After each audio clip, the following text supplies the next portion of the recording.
Nous arrivons dans une vidéo très importante sur l'apprentissage de la programmation et dans celle-ci je vais vous proposer de pratiquer de votre côté en tapant votre premier code et en l'exécutant pour y voir un résultat s'afficher sur votre écran. Pour commencer, il nous faut donc évidemment un environnement stable et commun à tous. Alors d'emblée, il faut savoir que vous pourrez programmer en C peu importe que vous soyez sur Windows, Mac ou Linux, mais pour vous éviter de vous perdre dès le début dans l'installation du compilateur et de tous les autres outils, je vous propose d'utiliser un environnement gratuit et dédié pour cela afin de créer vos programmes C directement dans votre navigateur web. C'est en fait un service web qui vous permet d'interagir avec un véritable ordinateur à distance et de taper des commandes sur celui-ci à distance, comme si vous y étiez en fait. L'avantage, c'est que tout est disponible instantanément pour nous et cet environnement s'appelle en anglais une sandbox, une bac à sable en français, et le site next.tech vous permet de créer une sandbox à la volée après vous être inscrit. Mettez donc la vidéo en pause à partir de maintenant, rendez-vous sur le lien que je vous donne et inscrivez-vous, puis créez une nouvelle sandbox avec le bouton dédié à cet effet. On vous proposera divers langages de programmation, mais pour nous, Base Ubuntu fera très bien l'affaire, et cliquez ensuite sur le bouton pour démarrer. Ubuntu est en fait une distribution Linux, vous serez donc directement connecté à un ordinateur distant fonctionnant sous Linux. Et c'est plutôt archaïque, je sais, mais on n'a pas besoin d'interface graphique, de dossier ou de je ne sais quoi pour programmer, du moins pour le moment. On a en fait sur la partie haute la possibilité de créer un fichier, par exemple bonjour.c.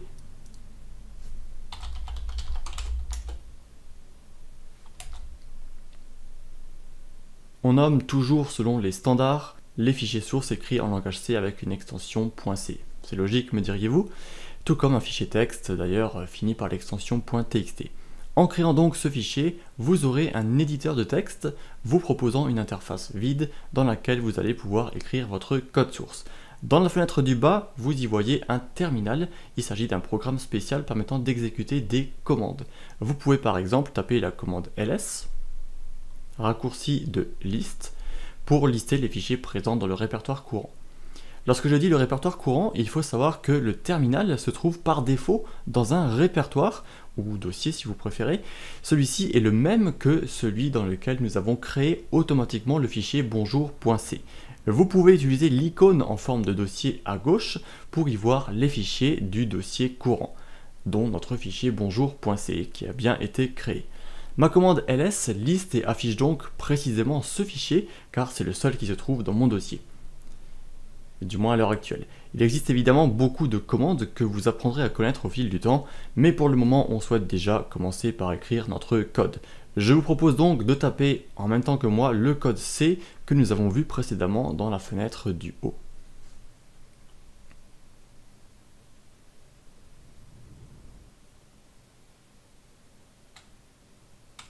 Une fois notre code écrit, il faut le compiler. Et pourquoi le compiler? Eh bien, rappelez-vous que l'ordinateur ne comprend que des 0 et des 1, alors que l'humain comprend plutôt un code source. Le compilateur va donc faire le pont entre les deux en nous créant automatiquement du code binaire compréhensible par l'ordinateur. Ce compilateur s'appelle GCC pour GNU Compiler Collection et existe sous forme de commande comme ls que nous avons vu précédemment. Chose à noter avant de continuer, notre programme bonjour.c est automatiquement enregistré via cet outil en ligne, sinon il aurait bien sûr fallu l'enregistrer à ce moment.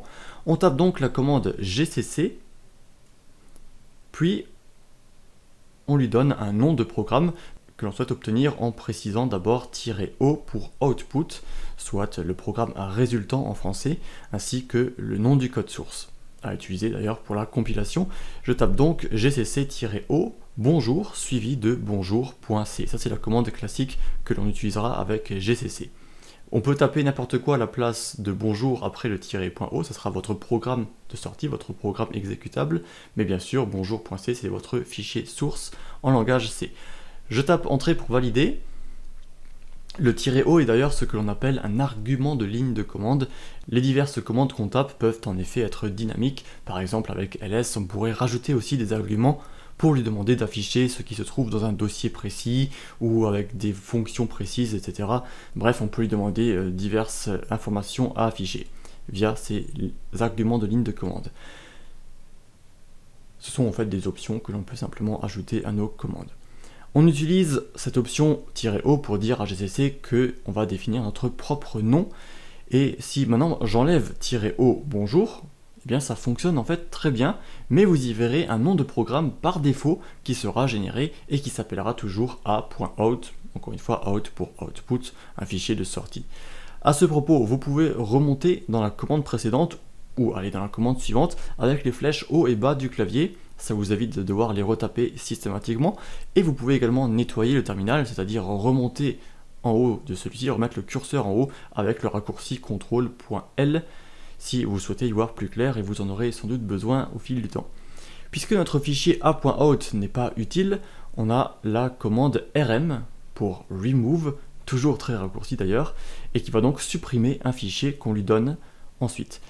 On lui indique donc rm a.out pour supprimer le fichier a.out, on fait entrer et hop, vous voyez que le fichier disparaît.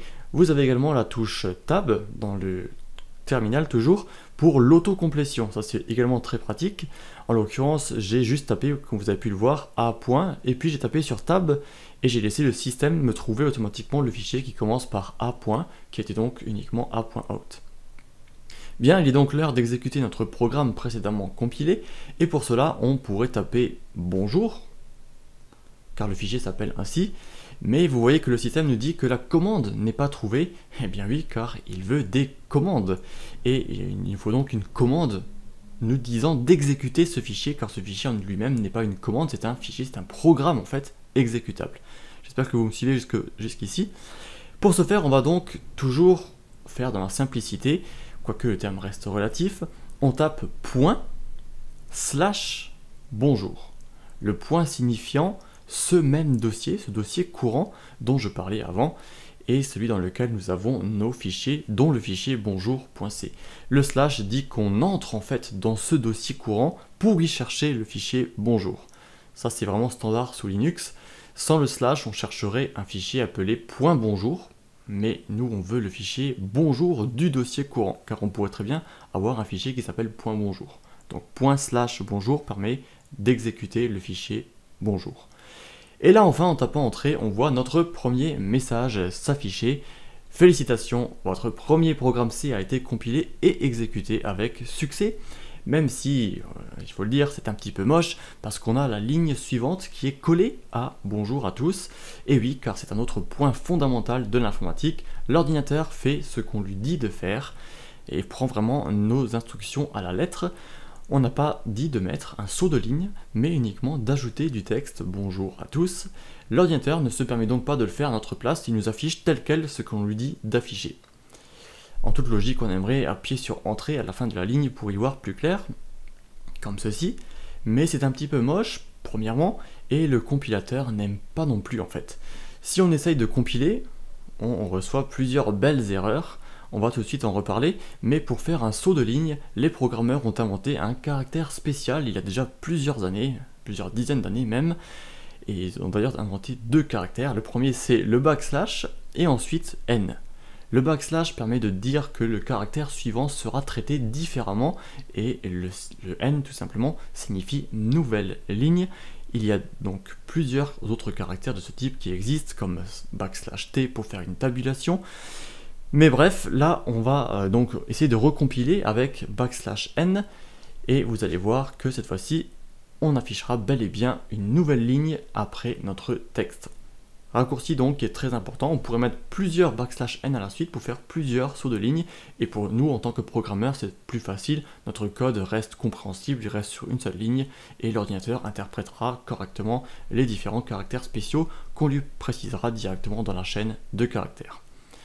Comme vu précédemment, vous rencontrerez malheureusement mais inévitablement beaucoup d'erreurs durant votre carrière ou durant votre journée de programmeur, et je vous propose de voir quelques erreurs typiques que vous pourriez rencontrer. Pour cela, on va tout garder tel quel, mais on va par exemple oublier le fameux point virgule et essayer de recompiler. Et là vous voyez GCC, le compilateur, qui nous dit de façon assez intelligente qu'il y a une erreur, et plus précisément un point virgule qui manque avant return 0. Et oui, car c'est à la fin de la ligne précédente que je l'ai retiré. On peut générer une autre erreur, en supprimant par exemple la première ligne. Alors je fais CTRL X pour couper et pour pouvoir recoller après. On remet bien sûr le point virgule et on recompile.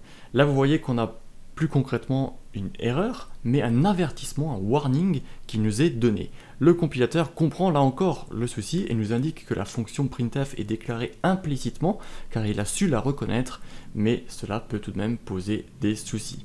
Vous pourrez donc ainsi voir, vous aider en fait du compilateur, des messages qu'il affiche si jamais il rencontre des erreurs, mais note très importante, il n'affichera pas toujours un message d'erreur très précis qui vous dira attention, il y a une erreur précisément à cette ligne.